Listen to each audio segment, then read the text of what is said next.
ang ginawa mo noong nakaraang taon na hindi mo nagagawin ngayong taon? Ginawa ko last year, siguro yung mag-inom. Tapos ngayon, siguro hindi na ako mag-inom. Siguro yung ginawa ko last year na di ko nagagawin ngayon na di na ako iinom. Ang ginawa ko last year na di ko na ulitin this year ay ang pagbili ng mga bagay na di ko kailangan. Ang ginawa ko last year na hindi ko nagagawin this year is yung Mia. Hindi ko na natigil.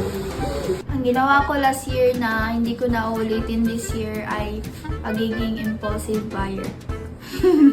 Yung bilhin ko yung mga hindi ko kailangan, tsaka pilitin yung mga taong ayaw sa akin. Ang ginawa ko last year na hindi ko nagagawin is ubusin ang oras ko kakanood at basa sa anime. Magiging na ako, disiplinado lalo. Hindi na ako magpapadala sa mga distraction. Ang ginawa ko last year na di ko na ulitin this year ay wala. Kasi no regrets.